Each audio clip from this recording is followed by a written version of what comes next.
Today I have 14 games for you that just scream summer. Hi everyone, welcome to today's video and welcome to the channel if you are new here, and if you're not new here, you're a real one. So hi. Today we're going to talk about games that are perfect for summer when you don't like the heat, but you still want the vibes because it's brutal out there. Some of these games, disclaimer, I have not played. It just looks so cool that I am saying like, hey, this looks like it's summer. Starting off, we have Fields of Mistria, which is still in early access and has an update coming out in July. Woo! If you for some reason haven't heard of Fields of Mistria, this one is a farming sim that is very similar to Stardew Valley. So much more magical and whimsical than Stardew Valley is. I love Stardew, don't get me wrong. I'm not hating on Stardew, but I am saying that I might prefer this one just a tiny bit better. Which I don't think I would ever say. It's got an anime feel to it almost. But one thing I love about the summer season is that not only do the characters have special summer outfits, but they also have swimwear when they go to the beach, which I think is just a great touch. July, there's a big update coming for the romances, and I think we're getting greenhouses. I might be wrong. I'm gonna edit it out if I am, but if I'm not, look, we're getting greenhouses. Have you ever wondered what a squirrel gets to during the day? Well, wonder no more, because in our next game, Squirreled Away, you get to play as a squirrel, exploring, crafting, and building incredible tree houses in acres of beautiful parkland. And bonus points, this one has co-op capabilities. You can play as a squirrel, get up to whatever business you need to with your friend or your player two, or you can play it by yourself if that's more of your speed. This one looks really cute. It just caught my eye back when it was coming out and like before it was out. Next one is Coral Island. I have never played this one, but I have watched a few people play it on Twitch and it looks so cool. It looks like it's a farming sim, but on that next level, it's got so much more going than you would think it did. So Coral Island is a vibrant and laid-back reimagining of farm sim games. Be who you want and experience enchanting island living at your own pace. Live off the land, nurture animals, build relationships with a diverse cast of townsfolk, and make the world around you a more vital and harmonious place. I'll be real, this one I don't really know how to pronounce, but I think it's Tchia or Tchia. If you've seen the movie Moana, it gives the same vibes because you're playing as this little girl who's on an island in a tropical open world adventure, and it's kind of like a physics sandbox game from what I've seen, where you can climb, glide, swim, sail your boat around a beautiful island, and you can also jam out on your ukulele. I don't know, it looks really cute. The artwork's adorable. It just gives that island feel that you would think of for summer, so I think that was really great for that. All right, this one I think we've all seen. It recently came out, but it's Caravan Make It Home. So I don't know if you've ever played any games like unpacking or just a simple organizing game, but this is the same vibe but done way differently, and I think it has some beautiful scenery that is definitely giving summer feel. You get to decorate and organize the camper van of your dreams, embark on a journey of self-discovery as you build your own home on wheels, use a combination of creative block organization puzzles and relaxing interior design. Make your heart feel at ease and your camper van feel like home. This one looks really cozy, really relaxing, and one of those games where you just turn your brain off. This one is a little bit shorter. You could probably complete it in a day, but it is called A Short Hike. You get to hike, climb, and soar through the peaceful mountainside landscapes of Hawk Peak Park. Follow the marked trails or explore the backcountry as you make your way to the summit. Along the way, meet other hikers, discover hidden treasures, and take in the world around you. This one looks so cute. It's got a very different art style. It's almost got that retro feel, but not quite pixel art like Stardew and Fields of Mistria. This is another one that I've never played, but it has been on my list for quite a bit, and it's really inexpensive. I probably should have picked it up sooner than now, but it's just been on my to be played list, which is huge. I have like 84 games on my Steam wish list, so that might be why I haven't got it yet. But let me know, how many games are on your Steam wish list? Is it as high or higher? Maybe you don't play cozy games as much as I do and it's a bit lower. Let me know. Let's chat about it in the comments. Most of these have been really simple. One of I think it's been narrative based, but this one is a big story based game. It is called Firewatch. Firewatch is a single-player, first-person mystery set in the Wyoming wilderness. The year is 1989. You're a man named Henry who was retreated from his messy life to work as a fire lookout. Perched high atop a mountain, it's your job to look for smoke and keep the wilderness safe.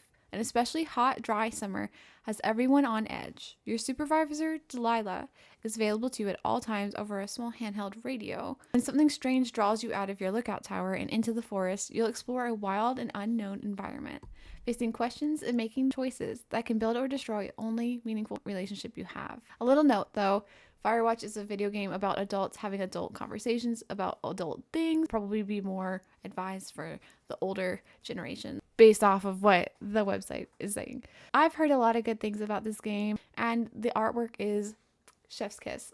Might have never heard of this one, but I found it and it looks absolutely adorable.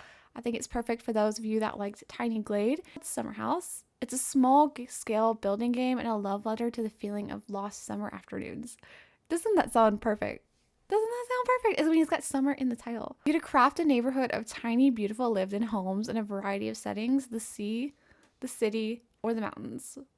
While there are some little secrets to uncover, there are no rules. You can't win or lose. Just chill out, build to your heart's content, and soak up the atmosphere. And if relaxation and creation are your thing, I think this game's for you. And bonus points. Ding, ding, ding, ding. It's only $4.99, less than a coffee. I'd still say go get the coffee and play the game though.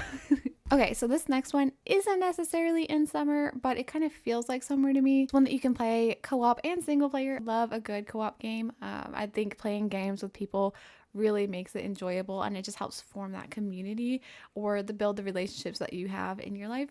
I love to play co-op games with Jellyman, which is who I played this one with, which is my husband, in case you didn't know. A little bit of Lane lore. This one is called Phogs. You play as, and hear me out, the concept's a little weird. You play as two dogs linked together with a stomach. If you've ever seen Cat Dog, very similar concept where you're kind of like, instead of a cat and a dog with a belly, you're a dog and a dog, and you're connected. Go through and you do all these like little puzzle-filled adventure like maps. So one of them I think is arcade themed. So you have to go through and get everything in the arcade, and then you move on to the next map. So you get a bark, which is my favorite thing. They're like, ow, ow, ow. You just get to go through, you get to collect some bones, and it's just like a really fun, lighthearted co-op game. But you can also play by yourself if you don't feel like being extroverted, and that's totally fine. It is a little bit on the pricier end, but if it is something that you really enjoy, or if you go into the mindset of instead of buying two $10 games to play with someone, you can just buy just one, it kind of works out. It says summer, like iced coffee. At least I got my iced coffee. Okay, so fuel your coffee passion in a coffee caravan. I think it looks really cute, but a little bit stressful, which sometimes you need, right? We need to add a little bit of stress into life. No, we don't. You get to play as a cafe manager, brew, experiment, and make delicious recipes. Build your dream coffee business on wheels. You serve your customers, unlock new flavors, purchase appliances, and enjoy your procedurally generated road trip and this roguelite experience. It looks so much like Diner Dash, Kokoro Kitchen, very similar vibes where you're just serving your customers, and the artwork is adorable. It's very simplistic, which I love. This is for my people who like the idea of Subnautica, but it's giving a little bit too spooky.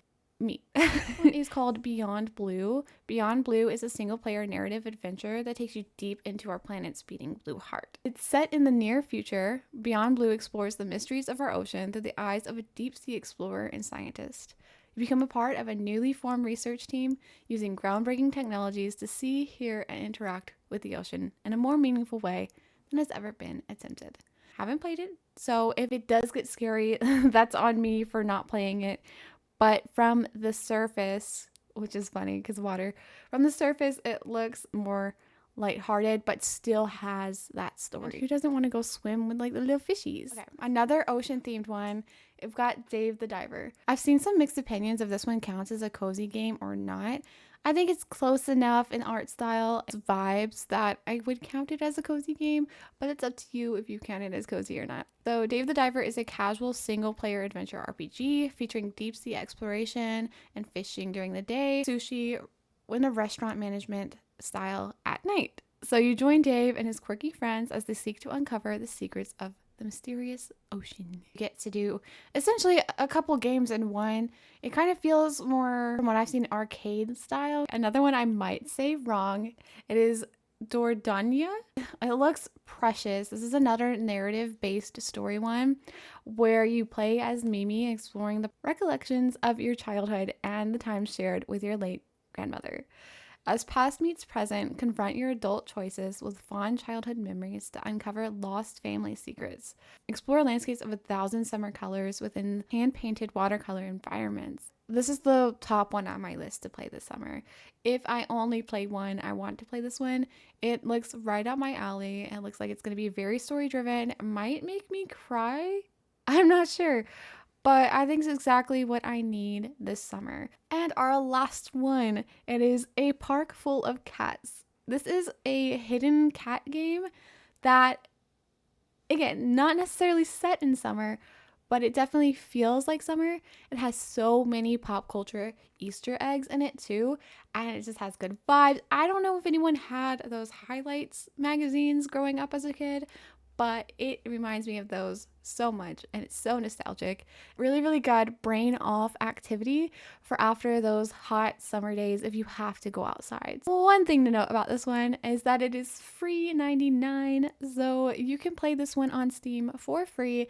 They do have options to support the developers. I don't remember exactly who they're helping, but it does go to help cats.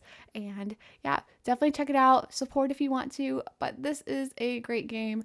Very short, very relaxing, perfect for after a long day. So let me know, which game do you want to play that was on this list? I hope that you liked it. I will be making more videos like this for each season because I think that it is a great way to romanticize the season and enjoy the season and not rush to the next by incorporating some of your hobbies into the season itself. If you noticed, I did have a small break in between my videos. I am currently deciding to kind of pivot my content on here to create a more informative and valuable space for you. I want you to be able to relax when you come here, but I also want you to be able to gain some knowledge, like games that you can play for each season, or hobbies you can do for moods that you feel, or how to like make a hobby menu, which is coming up. I really appreciate you being here and supporting me this far into my journey, and I look forward to seeing what's going to happen moving forward. I hope that you have a great rest of your day, and I will see you in the next video. Bye!